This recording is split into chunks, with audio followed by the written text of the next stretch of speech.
संत मत्ती के अनुसार यीशु ख्रीस्त का पवित्र सुसमाचार, सावधान रहो, लोगों का ध्यान आकर्षित करने के लिए अपने धर्म कार्यों का प्रदर्शन न करो, नहीं तो तुम अपने स्वर्गिक पिता के पुरस्कार से वंचित रह जाओगे।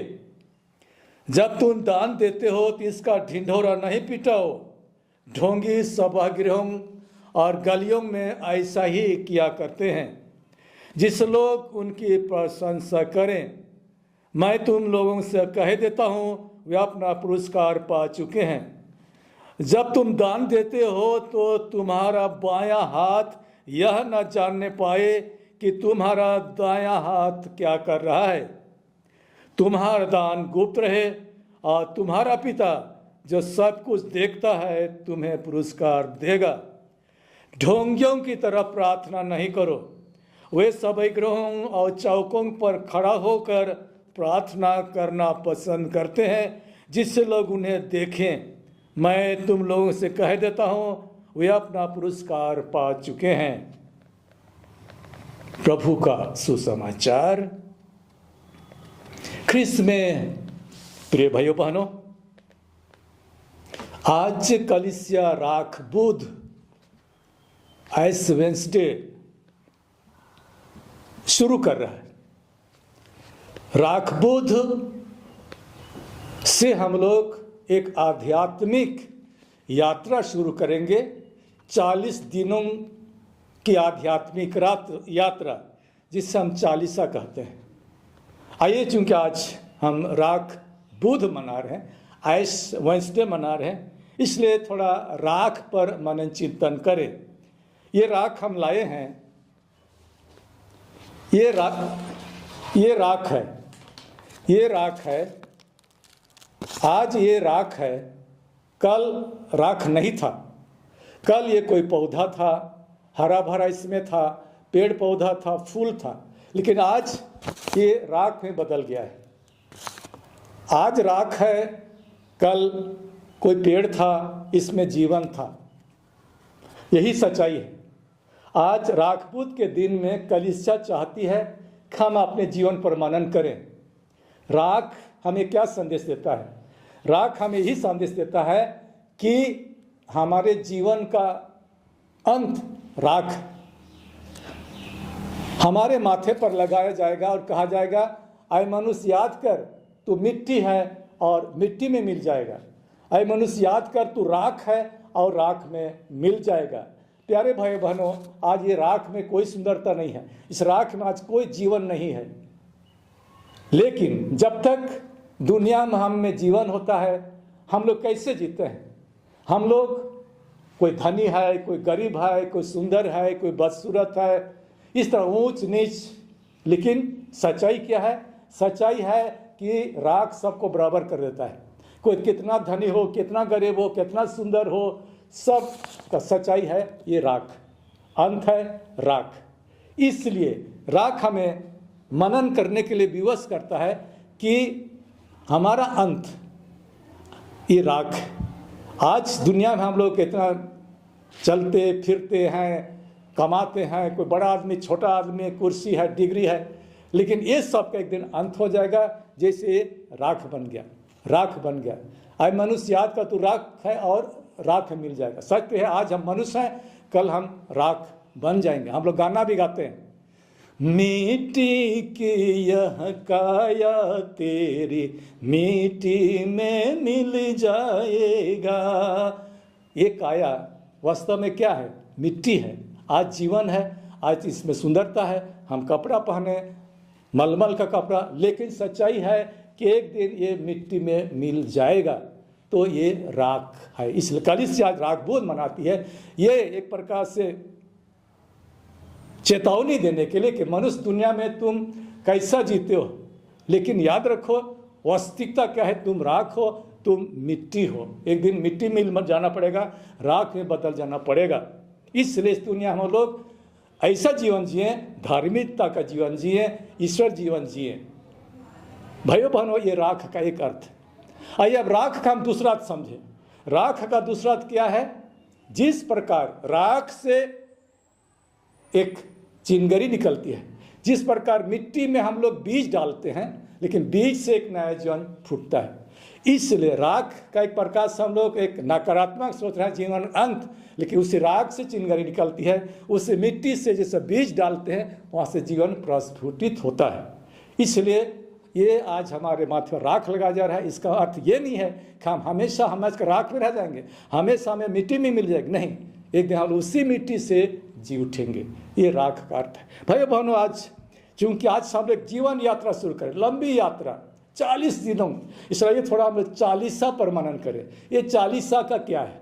चालीसा का शाब्दिक अर्थ है 20 × 2 = 40, है ना। 20 × 2 40, ये 40 है, 40 वो नहीं है। चालीसा का गहरा अर्थ है, चालीसा का धार्मिक अर्थ है। इसका अर्थ समझ रही बाइबल में जाते हैं, चालीसा का अर्थ समझ बाइबल में जाते हैं। बाइबल में क्या लिखा हुआ है? बाइबल में हम लोग जानते हैं किस प्रकार नूह के ज़माने में, अतीत में नूह के ज़माने में दुनिया में पाप भर गया, बुराई भर गई। ईश्वर ने क्या किया? इस पाप से भरा, बुराई से भरी दुनिया को नष्ट करना चाहा, नई दुनिया बनाना चाहिए। इस नूह के ज़माने 40 दिन और 40 रात आकाश से पानी बरसा और जल प्रलय हुआ। ये 40 दिन तक नूह का परिवार जहाज में रहा, बाकी दुनिया नष्ट हो गई, जीव जंतु नष्ट हो गए और एक पानी का जहाज, नूह का जहाज, वहाँ केवल जीवन था। लेकिन 40 दिन के बाद दुनिया का शुद्धिकरण हुआ और तब नूह का परिवार और जीवन का जोड़ा वो बच गया। तो ये 40 दिन तक जल प्रलय में दुनिया नष्ट हो गई, शुद्धिकरण हुआ, वहाँ से नूह का परिवार नया जीवन निकला। ये 40 है। दूसरा आता है ये हम लोग इस्राएलियों की कहानी। इस्राएल लोग याद करेंगे भाइयों बहनों, मिस्र देश में गुलाम का जीवन जीते थे, दासता का जीवन जीते थे। मूसा के नेतृत्व में लोग आज़ाद हुए। आज़ादी के बाद ये लोग 40 साल तक यात्रा कर रहे हैं। मिस्र देश से यात्रा करते करते कहाँ जा रहे हैं? कानान देश। लेकिन यात्रा में उन्हें दुख, प्यास, भूख और फिरौन राजा और नदी और बहुत सारी सतावटें, तो ये यात्रा 40 साल तक यात्रा करते करते अंत में लोग कानान देश पहुँचे। एक ऐसा देश जहाँ दूध और मधु की नदियाँ बहती है। मतलब क्या है? ये यात्रा है, इस्राएल की यात्रा है 40 साल तक। तो यहाँ 40 का अर्थ क्या है? यहाँ 40 का अर्थ है एक लंबी यात्रा, 40 साल तक यात्रा करते करते यात्रा का एंडिंग, यात्रा का अंत है एक सुखद, एक नए देश की, कानान देश की प्राप्ति। भाइयों बहनों, ये 40 का हम अब यीशु ख्रीस्त का 40 क्या था? यीशु ख्रीस्त अपना पब्लिक जीवन, सुसमाचार का प्रचार शुरू करने के बाद 40 दिन 40 रात मरुभूमि में जाते हैं। मरुभूमि में 40 दिन 40 रात यीशु ख्रीस्त त्याग, तपस्या, प्रार्थना करते हैं, जहाँ उसको भूख लगी, जहाँ शैतान की परीक्षा हुई।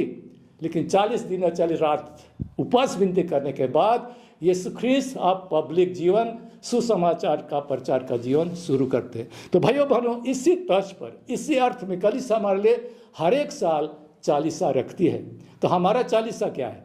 हमारा 40 भी आज 14 तारीख है, 14 फरवरी, और अभी हम लोग 30 मार्च हम लोग पास्का पर्व मनाएंगे। तो आज रागबूत से लेकर पास्का तक ये 40 का समय हमारे लिए त्याग, तपस्या, प्रार्थना, नवीनीकरण का समय होगा। इसलिए कलीसिया एक प्रकार से अनुअल, ये वार्षिक हमारे लिए 40 रखती है कि जिस तरह 40 दिन 40 रात जल प्रलय में दुनिया का शुद्धिकरण हुआ, जिस तरह 40 साल तक इस्राएली लोग यात्रा करते नया देश से प्रवेश किए, जिस तरह यीशु ख्रीस्त भी 40 दिन 40 रात मरुभूमि में उपवास विनती किया, उसके बाद स्वराज की घोषणा शुरू किया, उसी तरह हम लोग का ये 40 भी हमारे सामने है। ये हमारे लिए पवित्रता का समय है, शुद्धिकरण का समय है, मन परिवर्तन का समय है। भाइयों बहनों, अगर हम गहराई से सोचें तो 40 का गहरा अर्थ जन्म से लेकर मरण तक एक लंबी यात्रा, पूरा जीवन ही एक 40 है। पूरा जीवन ही जब हम जन्मे और हमें यात्रा कर रहे हैं और कब्र तक हमारी यात्रा, ये एक बड़ा 40 है, बड़ा 40 हम लोग कह सकते हैं। इस 40 के बाद हम लोग का कब्र आएगा, लेकिन कब्र अंत नहीं होगा। मिट्टी अंत नहीं होगा, राख नहीं होगा, वहाँ सब लोग जी उठेंगे। इसलिए पास्का के बाद ये 40 साल के बाद हम लोग याद कर रहे हैं। अब हम 40 दिन विनती, प्रार्थना, उपवास, त्याग, और अंत में हम लोग तब पास्का पर्व आएगा। और पास्का पर्व आनंद और खुशी का, क्योंकि ख्रिस्त जी उठते हैं। तो ये 40 साल का अर्थ। भाइयों बहनों, तो 40 साल में हमको करना क्या है? 40 साल में हम लोग कलीसिया आज बहुत सा नियम बता रही है। त्याग करना है, तपस्या करना है, दान देना है, और बहुत जगह रिट्रीट होगा, उपवास विनती होगा। किसी ने 40 साल को बड़ा सा साबुन से तुलना किया है। 40 से बड़ा सा साबुन से करते हैं। साबुन से हम नहाते हैं, धोते हैं, कपड़ा साफ करते हैं। पूरा 40 आइए एक साबुन की तरह हमारे लिए शुद्धिकरण का समय हो, पवित्रता का समय हो। 40 साल का तुलना लोग पतझड़ से करते हैं। किसी तरह पतझड़ में पूरी पुरानी पत्तियां झड़ जाती हैं, नई कोपले उठे। 40 साल की तुलना लोग सांप से करते हैं। सांप अपना कीचुल को, पुराना कीचुल को निकाल कर नया कीचुल में आता है। उसी प्रकार ये हम लोग का ये समय 40 का समय शुद्धिकरण का समय हो, पवित्रता का समय हो, नवीनीकरण का समय हो। तो आइए हमारे सामने ये 40 साल बहुत कृपा का समय आ रहा है, पवित्रता का समय आ रहा है, नवीनीकरण का समय आ रहा है। हम लोग बहुत गंभीरता से, पवित्रता ढंग से हम लोग व्यक्तिगत जीवन हो, पारिवारिक जीवन हो, समाज जीवन हो, इस पवित्र समय को अब सुंदर ढंग से बिताने का प्रयास करेंगे। क्रूस का चिन्ह बनाते हैं। पिता, पुत्र, पवित्र आत्मा के नाम पर आमीन।